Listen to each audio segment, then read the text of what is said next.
देखिए, डायबिटीज़ में जो प्रॉब्लम होती है उसमें सबसे इम्पॉर्टेंट होता है कि हमारे शरीर में ब्लड शुगर लेवल बढ़ जाते हैं और ब्लड शुगर लेवल बढ़ने की वजह से हमारे पैरों की जो सेंसरी नर्व्स होती हैं वो खराब हो जाती हैं। तो जो सेंसरी नर्व्स खराब हो जाती है उसकी वजह से न्यूरोपैथी हो जाती है, हमको पैरों में सेंसेशंस पता ही नहीं चलते। अब जब पैरों में सेंसेशंस पता नहीं चलते तो हमारा जो प्रोटेक्टिव रिफ्लेक्स है वो खत्म हो जाता है। पैर में चुभ रहा हो, जल रहा हो, ठंडा हो, इसके बारे में हमको पता ही नहीं चलता और पैरों में सूजन भी आनी शुरू हो जाती है। कई बार डायबिटीज के पेशेंट्स में घुटने के नीचे से पैरों की सप्लाई भी बाधित हो जाती है। ये भी इसलिए होता है क्योंकि हम शुगर को टाइम पे कंट्रोल नहीं करते और इसकी वजह से हमको वैस्कुलोपैथी भी हो जाती है। सो डायबिटीज के पेशेंट्स में अनकंट्रोल्ड शुगर होने की वजह से न्यूरोपैथी और वैस्कुलोपैथी दोनों होने का डर रहता है। इसके अलावा डायबिटीज में अनकंट्रोल्ड शुगर होने की वजह से रिस्क ऑफ इन्फेक्शन बढ़ जाता है। जो हम दवाइयाँ लेते हैं, एंटीबायोटिक्स लेते हैं, उनका भी असर नहीं होता क्योंकि इम्यूनिटी डाउन हो जाती है। तो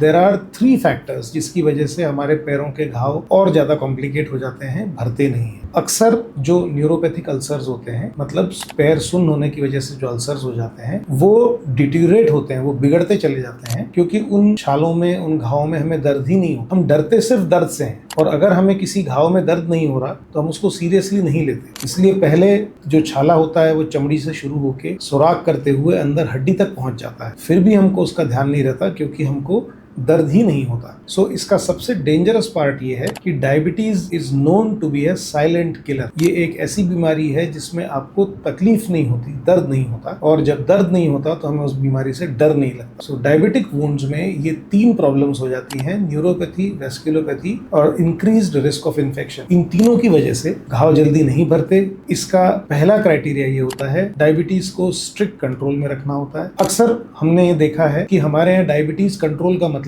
रैंडम शुगर या फास्टिंग शुगर की रिपोर्ट नॉर्मल आने से मतलब होता है। ये बहुत बड़ी गलतफहमी है। डायबिटीज को कंट्रोल में रखने का काम फिजिशियन और डायबिटोलॉजिस्ट का होता है। मैंने अक्सर देखा है कि पेशेंट बोलते हैं, सर हमारी शुगर लेवल तो नॉर्मल रहती है और आप कहते हो कि फिजिशियन को दिखाना जरूरी है। तो सिर्फ परीक्षा दिए हुए नंबरों से किसी का आकलन नहीं हो सकता। उसी प्रकार सिर्फ रैंडम शुगर की रिपोर्ट से ये तय नहीं होता कि हमारा डायबिटीज कंट्रोल में है या नहीं है। डायबिटीज को असेस करना, उसको ट्रीट करने का काम फिजिशियन डायबिटोलॉजिस्ट का होता है। उनको नियमित रूप से अपने को स्वयं दिखाना और वो भी समय पे दिखाना, इससे हमारी बहुत सारी प्रॉब्लम्स सॉर्ट हो जाती हैं। इसलिए डायबिटीज के लिए स्ट्रिक्ट शुगर कंट्रोल। नंबर 2, अपने पैरों की विशेष देखभाल। नंबर 3, जिस जगह पे घाव बना है उसकी ऑफलोडिंग, मतलब उसके ऊपर से शरीर का वजन न जाए। चौथा, जो घाव बना है उसकी अच्छी ड्रेसिंग्स। 5वां, जो भी घाव बना है उसमें कौन से कीटाणु पनप रहे हैं, उसके हिसाब से कौन सा सूटेबल एंटीबायोटिक है, उसको कल्चर सेंसिटिविटी के तरीके से वो एंटीबायोटिक शुरू करना और फिर रेगुलरली प्लास्टिक सर्जन को दिखाना। ये